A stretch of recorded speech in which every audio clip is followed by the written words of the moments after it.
Hello, guys, and welcome back to the LFC Transfer Room, joined by two lovely guys today, Joe and Tom, and I'm Charlie. Not a new face, but haven't seen me in a while. Been off hosting duties, doing stuff behind the stream, but there's babies on the way, so someone's got to step in. But Joe, I'll start with you, mate. How you doing today? I'm doing good. No babies in my future for the meantime, so not that I know of. Fingers crossed, but doing Yeah. well. Liverpool on the win. How about yourself? Yeah, I was gonna say, never say never, Drew. But my child is away with his mother this week, so it's got the house to myself, so that's why I can do these. But we move. But Tom, how you doing today, mate?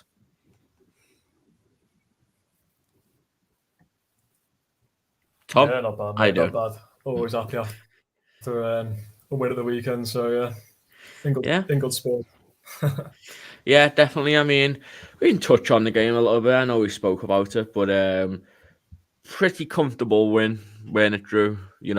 Think probably McAllister's best game from DM. Didn't really have many people, you know, didn't really have many people pressuring him. Because Forrest sat back the whole 90 minutes. Szoboszlai, obviously, 2 assists, but it was just a nice, easy, comfortable game, which is all you can really ask for, isn't it?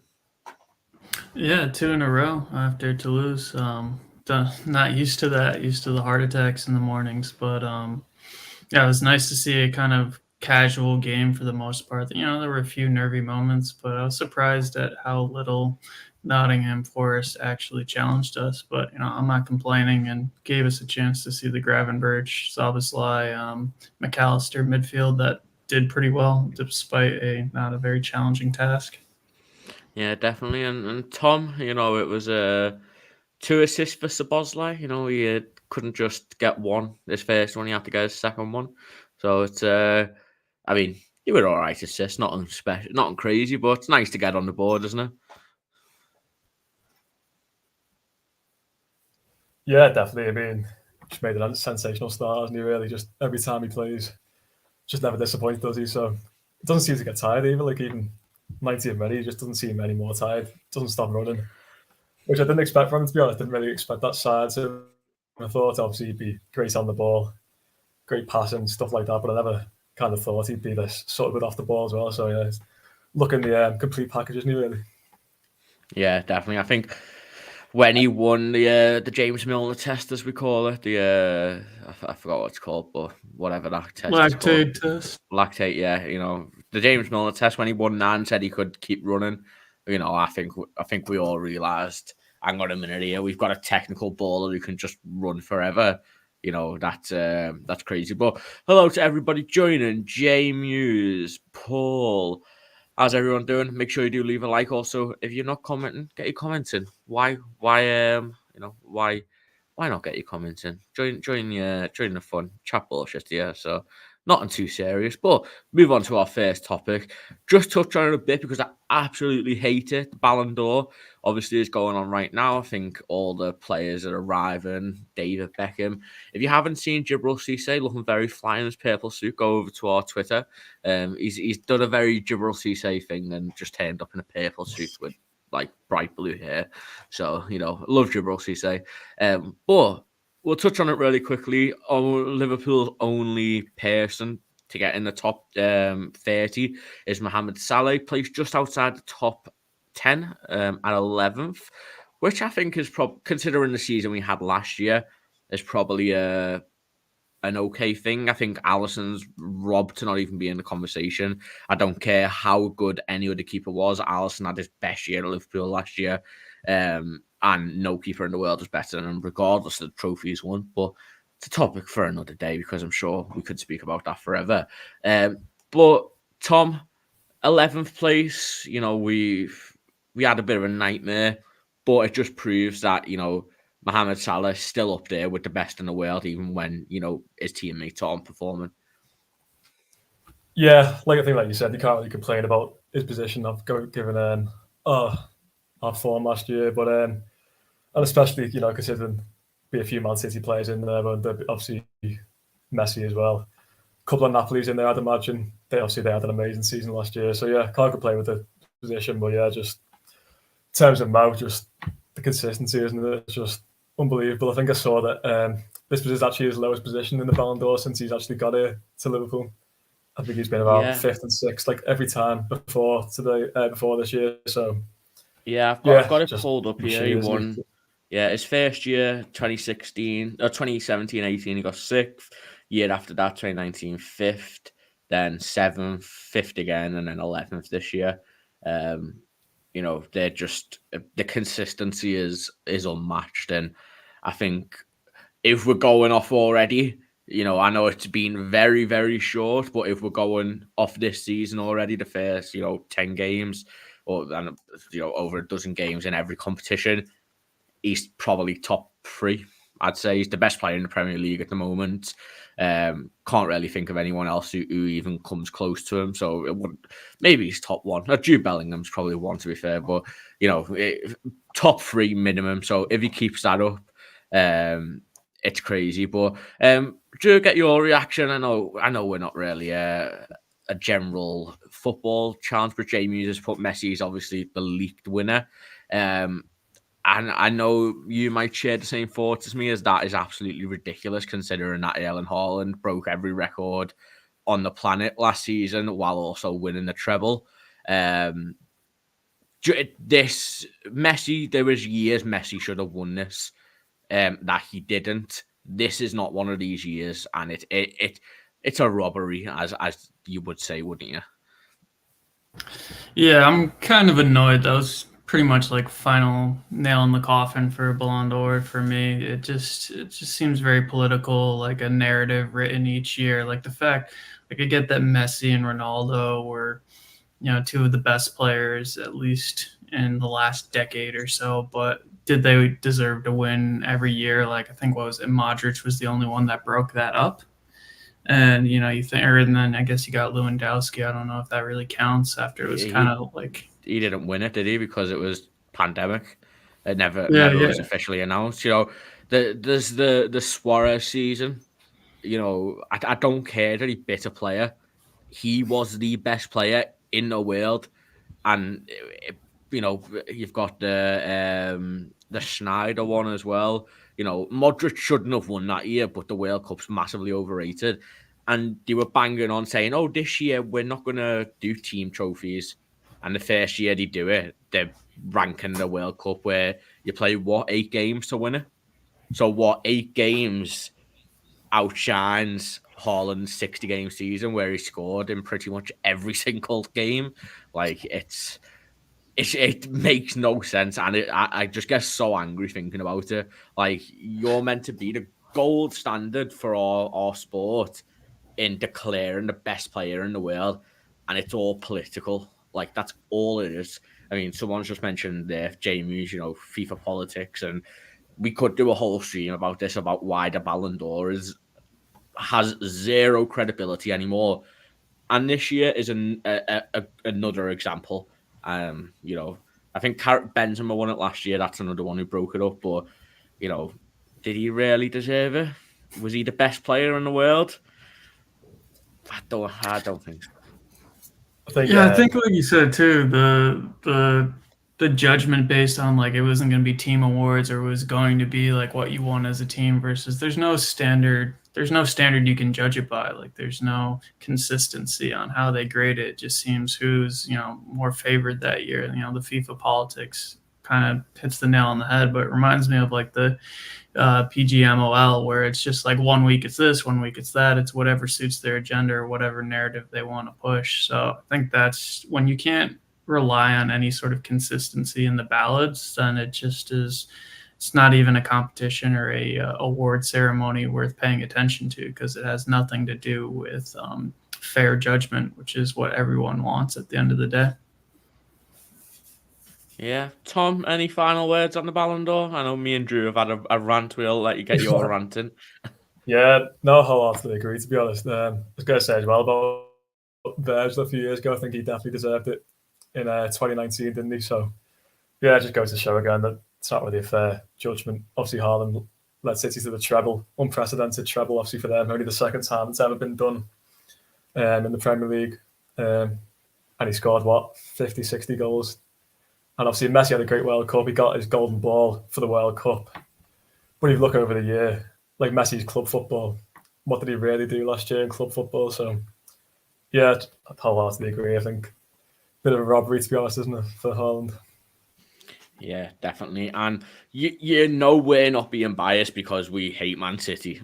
We don't want Man City. The fact that 3 Liverpool fans are saying that a Manchester City player should be winning the Ballon d'Or, there's something in that, and it's crazy. And as you mentioned, Virgil van Dijk should have won it. If Virgil van Dijk didn't win that, no centre back can ever win a Ballon d'Or ever. Because that is the best season by a centre-back that we will ever witness in our lifetimes. I am convinced of it. We won't find another defender like Virgil van Dijk in that year. But again, we can bang on about it forever. It's at the end of the day, it's a popularity contest, and Messi's the most popular player in the world. It's hard to beat that. So that is what it is. Well done, Messi, but no one cares about Ballon d'Ors anymore. But hello, guys, everyone joining. Vase of Flowers, Jen. Obviously, all thoughts with that's the wrong one. All thoughts are with Luis Diaz. Crazy news coming out of Colombia. You can search it up on Twitter and stuff, but his dad still hasn't been found, sadly. Hopefully sooner rather than later, though. Ian, hello. Andy, hello. Remember, guys, make sure you do leave a like, get your comments in, any questions. Chill stream today. Not much news happened. I've kind of been scraping the bottom of the barrel, if I'm going to be honest. But yeah, so let's get into the transfer stuff. Jamal Musiala, obviously been linked with him a decent bit over the past couple of weeks. I'm going to kick it off right off the bat saying I think it's all agent talk. He's running down his contract, and when it gets to summer, he's going to only have 1 year left at Bayern Munich. He obviously wants guarantees. For me, I don't see where he fits. We don't play a 10. We realistically can't play a 10 now that we've brought in the type of midfielders we have, because, we've brought in 3 attacking-minded centre midfielders who are focused more on progressive passes, not as much defending, and we're forcing one of them to play DM. Jamal Musiala adds another puzzle that we can't really afford to reshape the whole, shall we say. We're putting a round peg in a square hole. We can't really go and make that whole circle. Probably a really bad analogy, but you get my point. There's reports now, after report in Germany, saying that, it's not really a possibility. He wants to stay at Bayern, and that Real Madrid and Man City are the 2 teams who could look at it. Reports from England now saying that still very much a possibility. Klopp really wants him. The club are willing to spend over 100 million. For me, it's a no. What about you? Would you take him? No, I think it's kind of funny that we're linked with all the midfielders now. We need a DM, but for so many years of not getting a midfield player and not reinforcing really, except for Thiago, to be continually linked with pretty much every single midfielder who's on the cusp of leaving their club or interested, versus we need a center defensive mid, we need center back, possibly left back, right back covered. There's other positions that need to be addressed, and putting up any sort of significant sum for a midfielder that's not a defensive midfielder just doesn't make sense. So as much as I like the player and as talented he is at 20 years old and pretty much that number 10 attacking force, we don't need him with the options that we have now. It's nice to say that we don't need him, but we still need to spend. It's just not in that position. Yeah, I think, Tom, if we're spending 100 million on somebody, it should have been Jude Bellingham, and 2, it needs to be somebody who can defend in midfield, because his main position is right behind the striker. That's where he excels. If you move him to an 8 or to of maybe box to box. It's just you're not getting the best out of Musiala, and we can't afford to pay 100 million, make somebody our top earner who isn't going to produce in the position we want, is he? I think it's a non-starter. I think it's agent talk, but what about yourself? Yeah, I completely agree. I just don't see a world in this which this happens at all, to be honest. Obviously, just from the player himself point of view as well, he's a German international, isn't he? I think for a lot of them, really Bayern's the top of the tree, isn't it? Like, I know he's got some English heritage, but I don't see why, as a German international, he really want to leave Bayern Munich. And like you said, we don't play with that position, number one. And we've actually got a lot of attack-minded midfielders anyway, considering we don't play with number 10. Obviously, got the new lads, Szoboszlai and McAllister. Then you also got, obviously, Elliott and Jones behind them. So there's just no need for this move. And like you said, for the 100 mil, I'd spend that just on a DM, or maybe 50 on a DM and a centre-back. It's definitely definitely wiser ways to spend that money for sure. Yeah, I mean, you've just mentioned it there. You look at we tried to play a cam a little bit. We tried to play that 4-2-3-1. It worked when Shaqiri was here, and it was really a good role for Shaqiri. We tried to go back to it. We tried Curtis Jones, Harvey Elliott there, who are both, their best positions probably are a 10. Also, can't forget Fabio Carvalho. That is the position that we really wanted to force him in. He left because he can't get that position, and we're probably going to sell him in summer because we just can't play that role that suits him. So there's no way we're going to sell somebody who is a 10 who can play in that position and then straight away bring somebody in. It makes zero sense. It's 1,000,000% agent talk. I think there's a 0% possibility of this happening. But again, guys, make sure you do leave a like on the stream. Also, subscribe to the YouTube channel. We do daily streams at 7:30. Also, we're trying to pump out as many videos as possible. Got a video by Steve and a little new weekly series we're going to try coming up after this stream. So make sure you got your notifications on. That'll be dropping probably within a half an hour after the stream ends. But our next one we're going to talk about a little bit is, I've got it up here, but my brains went blank. What was it? Tchouameni, that's his name, Aurelian Tchouameni. Drew, when will it end? We're not signing Tchouameni. We come round to this every few months. Tchouameni is liking stuff on Twitter saying, fuck Liverpool, I only want Real Madrid. He's saying, I don't want to leave, I want to stay at Real Madrid. Yeah, every single month. Tchouameni this, Tchouameni that. It's too many. See what I did there? There you go. It's the most recent one is coming from Mundo Deportivo, who have reliable journalists. Some of the journalists are really big, some are not. There's not really a middle ground, kind of. You're really good or you're really bad. And I don't know who wrote this one, but they're saying that Real Madrid are open to selling him, which seems to be something that isn't up for debate, that Real Madrid would be willing to sell him. However, the player doesn't want to leave, and they will probably want upwards of what they bought him for, 80 million. They're probably looking for 100 million. He's out for a few months because he's fractured his foot, I think. However, wasn't starting before then, hasn't really kicked on at all since joining Real Madrid. Camavinga's kind of been there and they're still playing. Obviously, Modric, Kroos, who they don't want to drop, and now Bellingham's come in, and it's not looking great for Tchouameni. Liverpool are keeping an eye on him, as well as Arsenal. Drew, it feels like he's just going to be recycled until eventually he retires at Real Madrid or he joins another club. I think we just need to accept that we're now going to be linked with Tchouameni forever.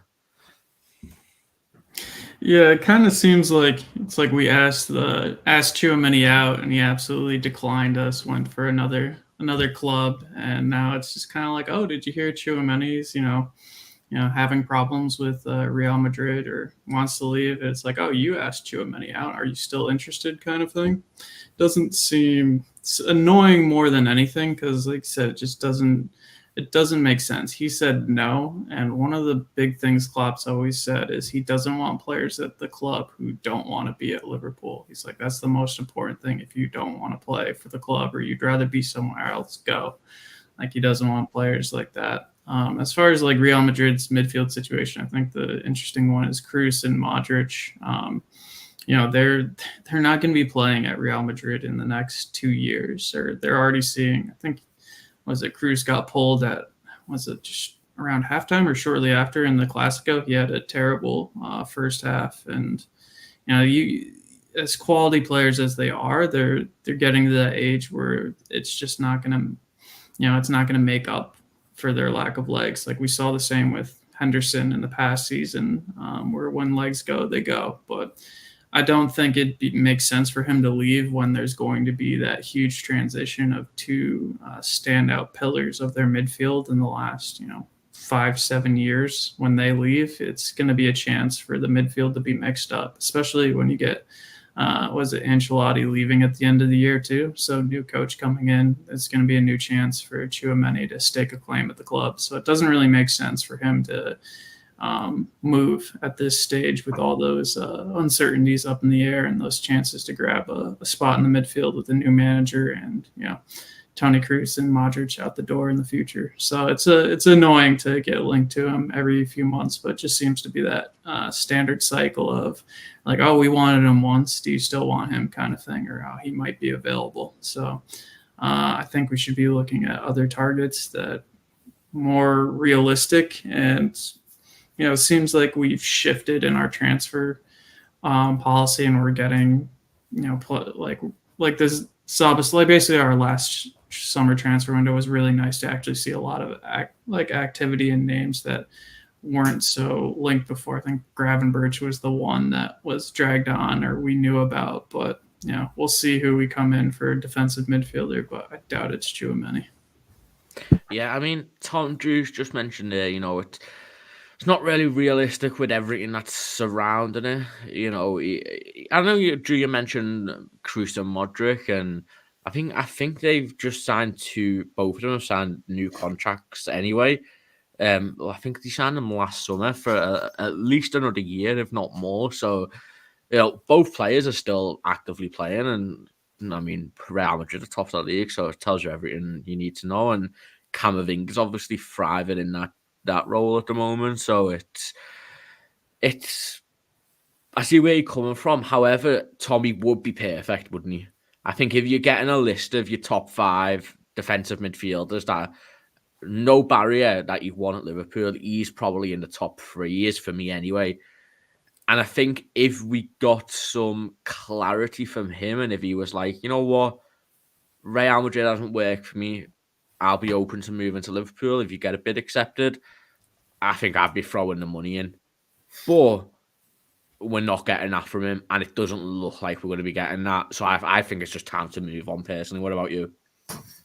Yeah, I agree, to be honest. Like, I know you're saying he's probably top 3 realistic targets. I don't think he's second or third either, to be honest. I think he's probably right up there, isn't he? Like, proved himself. He looks a class act. But like you said, I can't see us paying the money for him either. And even though we've got our red tinted glasses on, he's at a bigger club. He's going to win more trophies there. He's got more money there. So, I don't really see why he would come to us. Obviously, Modric and Kroos are there now, but I think Madrid will probably be looking towards having Tchouameni, Bellingham and Camavinga, won't be, as their midfield for the next 10 years. So I think he's definitely part of their plans for the future. So, yeah, can't see that one happening as much as I'd love him.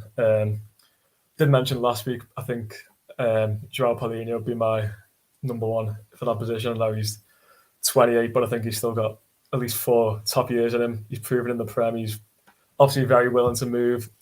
Like I said, I think he's that destroyer as well, because we've got so much quality on the ball. With Szoboszlai and McAllister, I don't think he needs to be as good in possession. He sweeps up everything. He's just an absolute monster in the tackle, isn't he? So that'd be my choice. And obviously, I think it's very realistic. I think Bayern got a bid accepted of about 60 mil for him, didn't they? 50, 60, maybe about 50 actually. So I think that'd be a lot more realistic, and I'd be all for that one.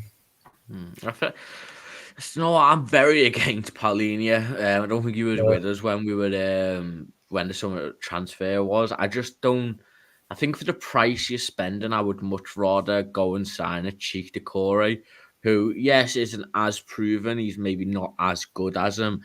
However, he's going to cost a similar amount. He's going to be on less wages, and he's a lot younger. Like, I think the only way we bring somebody in who is in that over 27 bracket is if they are world class, like Thiago was, and Virgil van Dijk to an extent. He was 26 when he signed for us. I think they need to come in and make that instant impact. And I don't think that we have looked as bad as people expected without the DM. I think, yes, we still need a DM. However, the way we play, it kind of does suit us a little bit to have McAllister, who is always looking forward with a pass. He's not like Fabinho. He's not going to break up play and then pass to the side. He's going to get the ball and look up and find that killer pass. That pre-assist or that pre-assist, as you would say it. And I think Klopp's going to look at that and be like, okay, we don't need that. And I think the person who we're going to talk about next is exactly why we aren't going to be going for that anymore. And I think we are going to be looking for a much more technical, deep-lying playmaker. Kind of Xabi Alonso-esque, maybe you could say. Someone who isn't that destroyer, I think we're moving past that as a club, and I think we're moving that past that as Klopp. But we are going to move on to said person, and that is Andre. Obviously, big quotes come out before the game.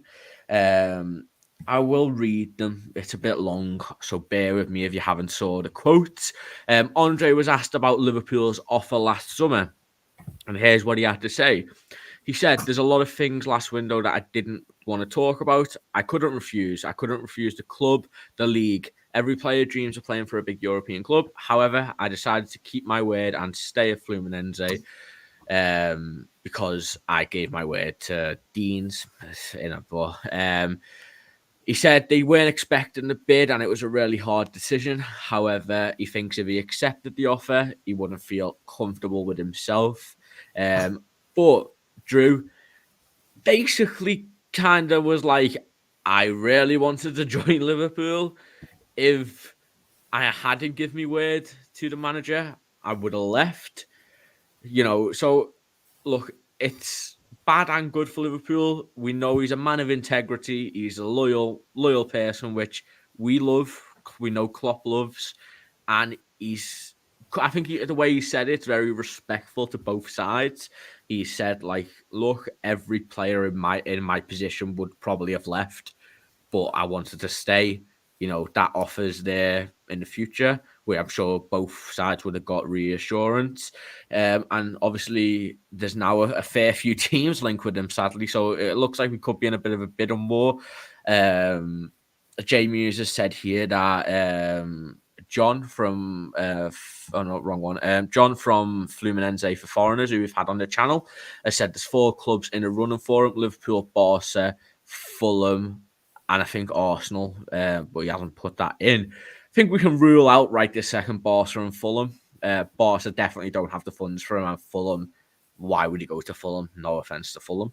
I think we're definitely in pole position at the moment. But firstly, Drew, thoughts on his quotes? What did you think of it? Was you impressed? Impressed isn't the word, but kind of, did you expect what he said to kind of be what happened? He's confirmed we bid, and he confirmed that he declined with the possibility in next year. But what were your thoughts on it?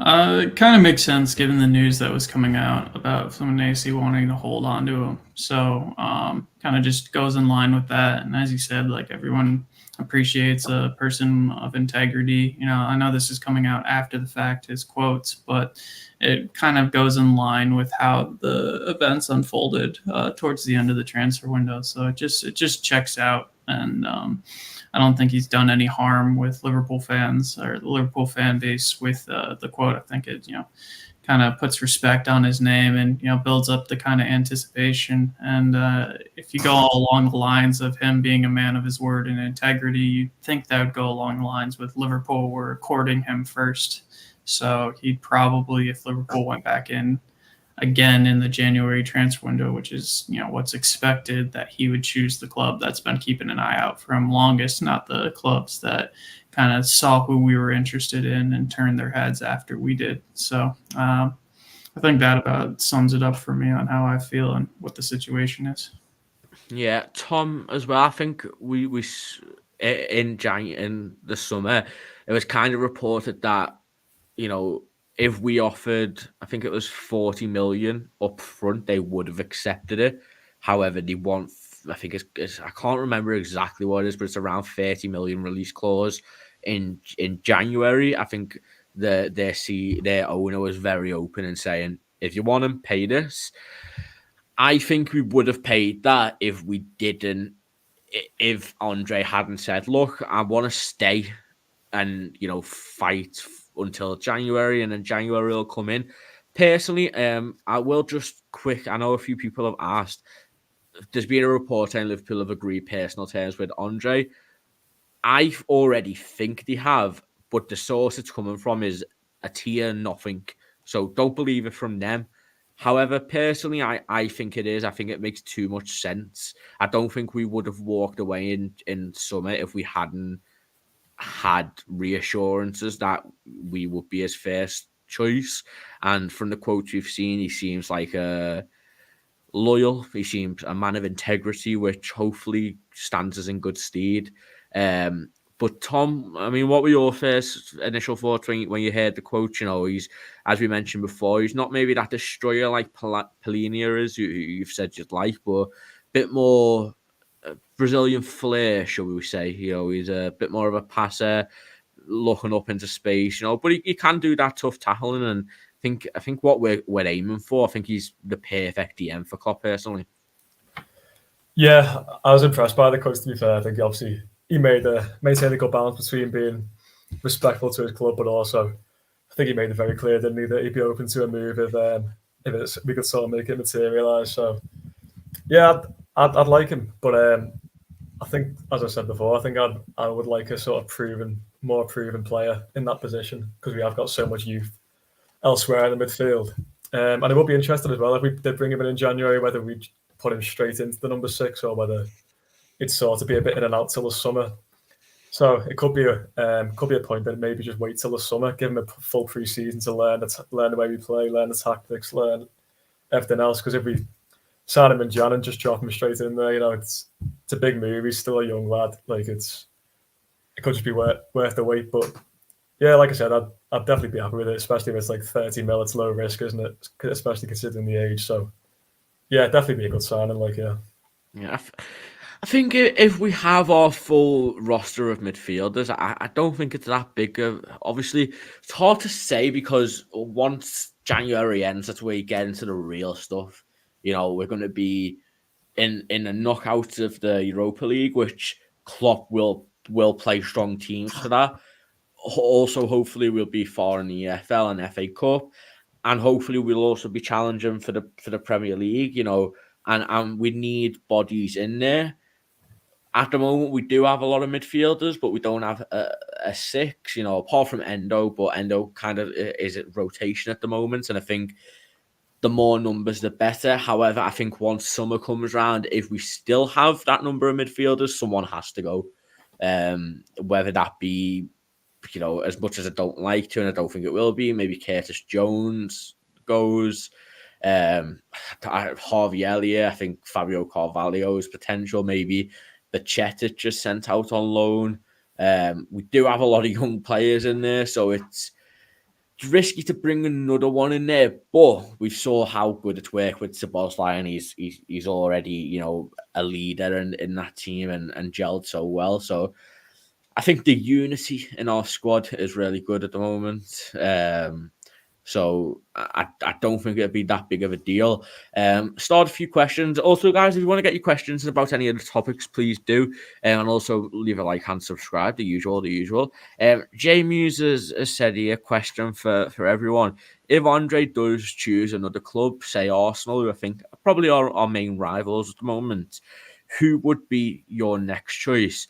Tom, I know you've said Polinia, but I'm going to take that off the table. But yeah, apart from Polina, who would be your next choice? Jamie Hughes said they'd like Kone.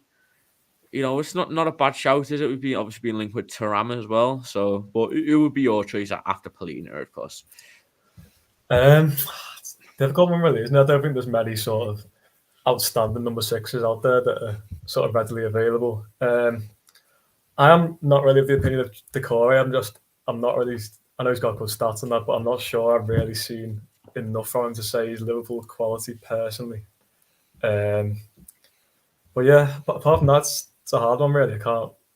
In terms of Premier League, there's not really many options out there, is there? In terms of who's actually available. So yeah, it's a tough one. Obviously, McAllister's done really well there, hasn't he? He's definitely done a lot better than we all thought. I think the team in general has just done a lot better than we all thought without a recognised number six. And obviously, the games like yesterday are perfect for that, aren't they? McAllister in the six, where we've got a lot of possession.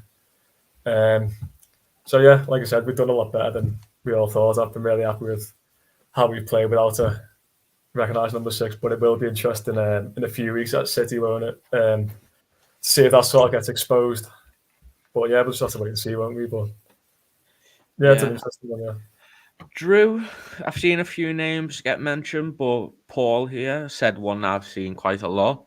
Onana from Everton. I literally don't think it's possible unless we overpaid. I think no matter how desperate Everton are for money, I genuinely think they would probably make us pay 10 to 15 million more. I can't even remember the last person who made a transfer from either side to the other one. As much as I don't mind him, I just don't want him at the same time. I would rather take a risk on another player purely because he's an Everton player. But Onana, potentially, if not, who would you choose? This might be unpopular, but taking in what Tom said about experience and getting someone in that regards, I know Endo is kind of that experienced role, but if we're gonna spend money and get nailed on starter, I know people aren't really fans or think he's popular at the moment, but for me, I'd take a stab at Joshua Kimmich on Bayern Munich. There's some rumblings there. He's not very happy. Was it with Tuchel and everything? And I know he hasn't had the best kind of run in the last year, but I don't think he's been at top level since he was young on Bayern. It feels like he's been there for a decade just performing, and he's only 28. So for me, that'd be someone I'd be willing to take a punt on, considering we have a lot of youth in the squad, wondering if Bajcetic steps up or something like that. But assuming we're getting rid of Thiago to free up some wages at that stage, I'd be very curious if Kimmich would do a job, and I'm sure Klopp would like to work with him. But that'd be my outside-of-the-box shout. Yeah, I think we've been not unlucky with Bajcetic. I think he come in obviously as the DM and performed really well, but I think when he moved to that left-sided 8, when we were kind of swapping between him and Jones, I think he really kind of come across as, okay, this is a much better position for him. I think at the moment he's I know he can obviously grow into his body, but I just think he's too small to be. And I know size isn't everything, but it is a little bit. He's just very lanky at the moment and not really built out. And I think he suits a left-sided 6 a lot more. But if we were to bring Andre in, I think Bajcetic, Andre as the main DMs, and then you look at the left centre mid, move McAllister up with Curtis Jones. Right centre mid, you've got Szoboszlai, Harvey Elliott there. I think that's a really, really strong midfield, personally. And then you've got Endo, who's kind of can be James Milner in a sense. Not be James Milner, but obviously, he can play full back. I think probably could play an 8. I think, or maybe a bit higher up. I think the skill sets that he learned in the Bundesliga probably aren't suitable for a DM in the Premier League, but I think as an 8, probably do all right. I think that's a really solid midfield. I think we probably accept that Fabio Carvalho is gone. But I know we're talking about alternatives. I think Andre's done. I don't see why he wouldn't. Paul, Sergio, Matip. We've seen Matip's mazy runs. I wouldn't say no against Fabinho ×2. But yeah, I think Andre's the one for me. Yeah. Paul's mentioned here. He's good. Cheetah Core as well. My pick is plays good centre back, not the best forward passer. So it depends where you want to go. You know, do you want someone like McAllister with a bit more defensive reassurances? Who's going to be able to pass forward, but also not as good. You know, it's a difficult one. I think if we were all signing our perfect DM, it would be Rodri. Sadly, that's not happening. But yeah, something I wanted to do really quickly, a bit of a shorter stream, but I've seen it going on a bit, and everyone in chat get your thoughts in. But they were doing a Manchester City and Man United all-time Premier League top starting 11. Let's just throw that in the end because I think it's fun. But we'll do Man United, Liverpool, and City. You know, I think our two biggest rivals in probably the Premier League. So we'll start with goalkeeper. I'll throw out a few names, but if you've got somebody else, please do. Just feel free to hop in as well. Obviously got Alisson, Pepe Reina in there, Edwin van der Sar, Kasper Schmeichel, Edison, maybe. I'm throwing Alisson in there. I think Alisson's the best keeper of all time in the Premier League. I think he's done it long enough to be a staple. I think the only other argument would be Kasper Schmeichel. But my starting is Alisson. Drew or Tom? Yeah, I think for me it's definitely between Alisson and Peter Schmeichel, but Peter, I said Kasper, didn't I? You did, yeah. I'd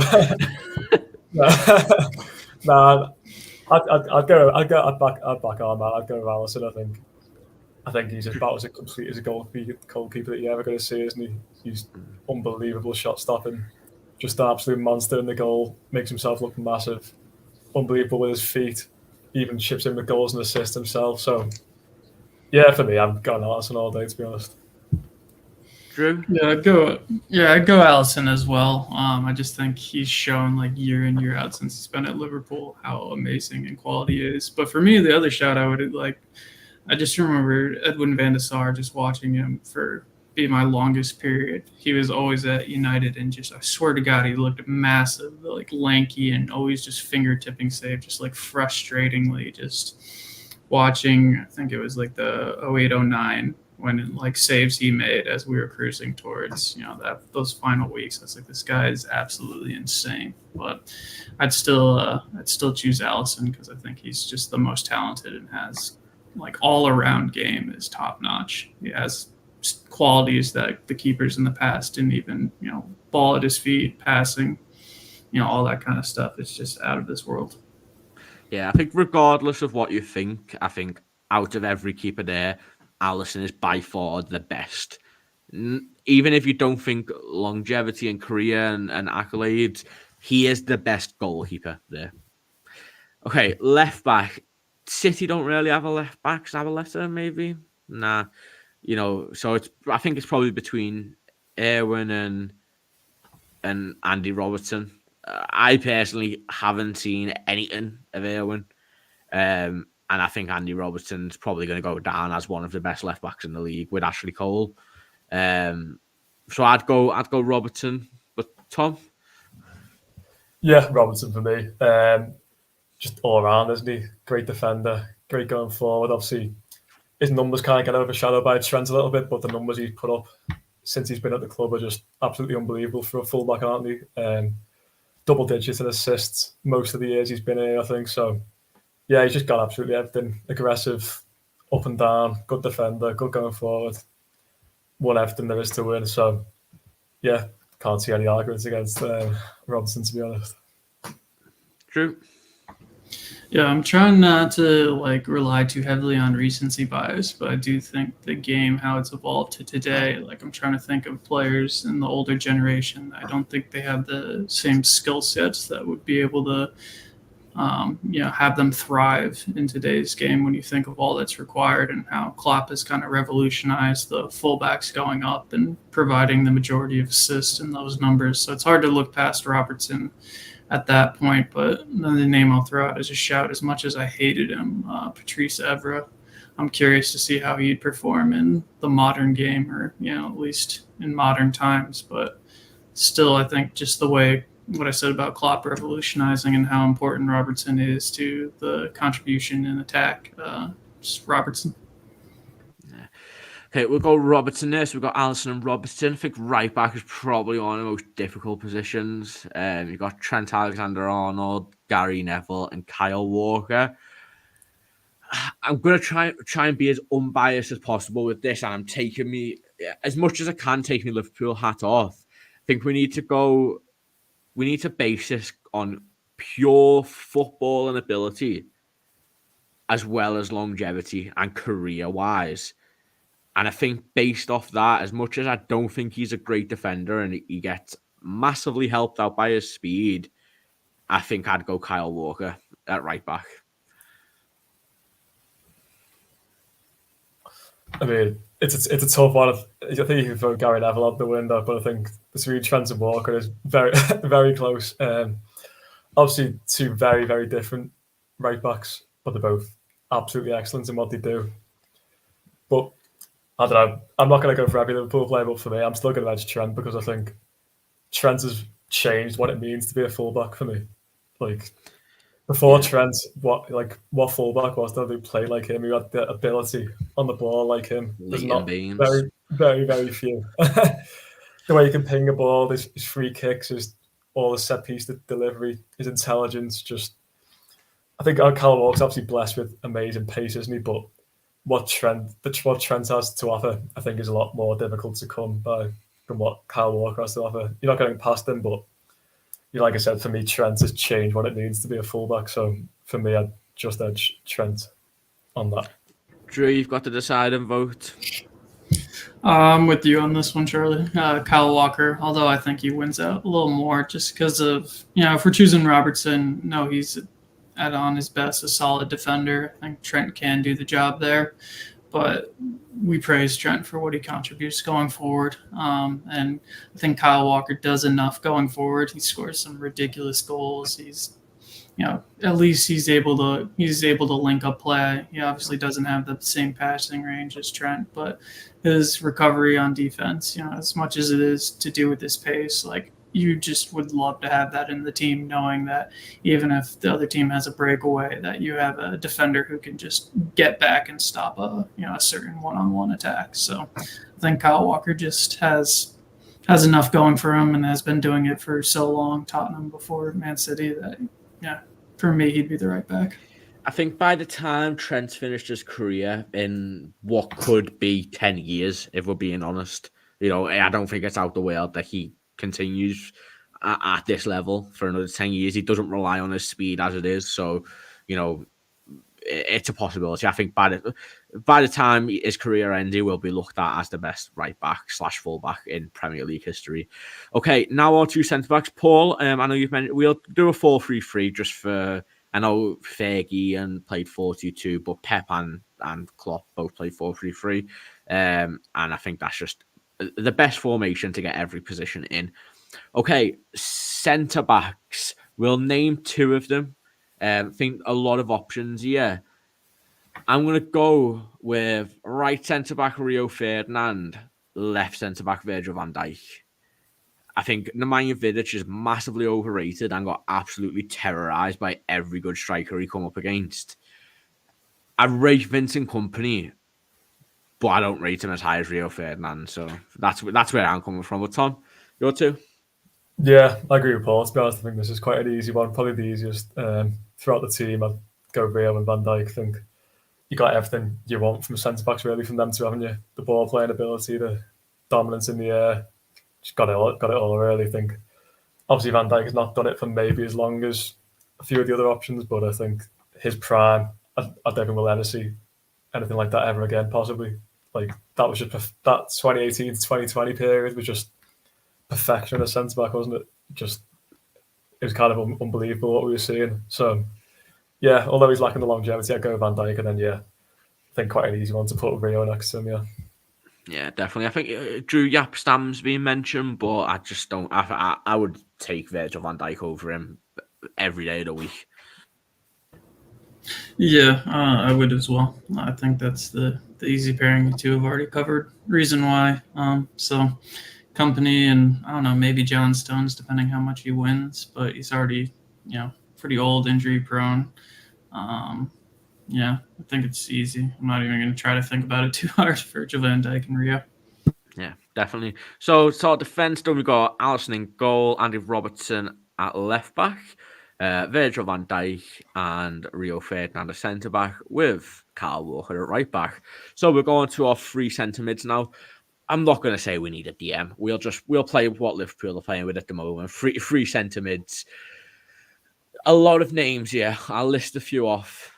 Roy Keane, Paul Scholes, Kevin De Bruyne, Yaya Toure, Stevie G.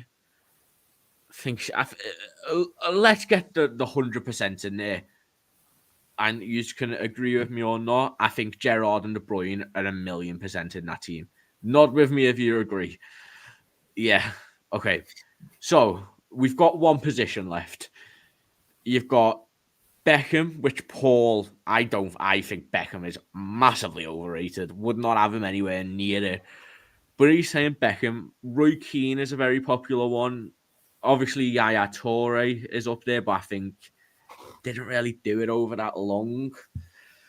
It's a tough one. I think you've got Paul Scholes as well. I think if I had to really take all of my hatred for Manchester United, I think I'd have to go Paul Scholes, if I'm going to be honest. So my midfield three is I've got Paul Scholes, Kevin De Bruyne, Steven Gerrard. Tom? For me, I'd go De Bruyne, Gerrard, Keane, I think, just for the balance. I think, obviously, Gerrard's got absolutely everything. You can do anything you want him to do. Obviously, Kevin De Bruyne is a bit more attack-minded, can do what he wants going forward. And then, obviously, Keane can sort of do a bit more of the defensive duties. Got the leadership, obviously, as well, which obviously Gerrard does too. But, yeah, for me, I think for the balance of the team, for the balance of the midfield, I think I'd just about edge Roy Keane with Gerrard and De Bruyne, yeah. Drew, you've got the final vote. Who are you going with? I'm siding with Tom on this one. I think Roy Keane fits the balance quite nicely. I think Scholes, as he said, Gerrard and De Bruyne kind of covered the aspects I'd be looking at for Scholes, and I would like the CDM or the more defensive-minded person in there as well, and Roy Keane just does that to a T. So complete the midfield for me. Yeah, there we go. So our midfield is Roy Keane, Stevie G, and who'd just say Kevin De Bruyne? I can't forget about KDB. Okay, so we'll do each position here separately. So let's start on the left wing. I think it's pretty obvious. I think we've got to go Cristiano Ronaldo. Tom? Sadio Mane, he's best football player in the world, isn't he? Giggs an unpopular shout? No. He was good. Giggs is a longevity merchant. Yeah. That's all he is. He just played a hell of a lot of football. Is James Milner your best midfielder in the world with Gareth Barry? Let's be honest. Ryan Giggs is not in this conversation. No, Mane's a Premier League legend, but it's Ronaldo. Don't think it's too close, really. Obviously, won the Ballon d'Or while he was here, so yeah, I think he's got to get the nod on this one. To be fair, Drew. Yeah, Ronaldo. To be fair, looking at Liverpool, I think Sadio Mane is probably our best option, isn't he? As that left winger, we haven't really been off the top of my head. We don't really. To be fair, since Klopp came, we didn't really play with wingers, did we? So it's a bit of a hard one. Right wing again, another easy one. Tom, Mohamed Salah. That's not even close, is it? Nah, nothing to add to that one. To be honest, just we said all what we need to say about that man, haven't we? So yeah, I think it's definitely Salah. You guys don't want Stuart Downing in? Oh, that's a tough one. Big Stuart, you never know. Premier League, according to you, if we're going Ryan Giggs, he is. So Longevity, man. Is he still playing? longevity. Yeah, I don't think we're being harsh with anyone else there. I don't think anyone gets a look in ahead of Ronaldo and Mohamed Salah. Sterling within a shout, but again, not really. Trying to think of the right wingers, but no, Mohamed Salah. Sane blew it up in that one couple Again, seasons. no, yeah, it's Not really. seriously, but yeah. Now, probably the hardest position of the front three. Paul here has said Haaland. I think we're going off longevity and longevity and achievements and stuff. I think if we're going purely off the best footballer out of all three clubs to play as a striker, Luis Suarez is there. However, he only did it for 2.5 years. At the top level, he had a bit of a stinker. His first 6 months for Liverpool, 2 years at the top. So we're looking at what? Sergio Aguero, Wayne Rooney, and I think Eric Cantona is probably in the same boat as Suarez. I think the other two outweigh him. So if we're going off them two, because I don't think any other Liverpool player really, Roberto Firmino, but no, Robbie Fowler, Michael Owen, but again, I think Michael Owen doesn't help his case by leaving for Real Madrid, and I think Robbie Fowler's more of a Liverpool legend. Unbiasedly, I think I'm probably going to have to go Sergio Aguero. Tom? Tough this one, isn't it? There's so many options. Like even for United, like you got York, Cole, Van Nistelrooy, Van Persie, Rudy. Just for United, I think I agree with you. I think Suarez, the season he put up 13-14 is probably the best we've ever seen in the Premier League. What he could do with football that season was just majestic. The numbers he put up, considering he was banned for the first 6-7 games as well, which is unbelievable. Wasn't blessed with a great team around him either. But I think longevity included as well. I think as a kind of false nine, maybe I'd just go Rooney. I think he should have everything, didn't he? Passing range, goals, assists. I'd fight about him. Won so many titles. I think he had everything. So yeah, I think I'd sort of regrettably just go Wayne Rooney there.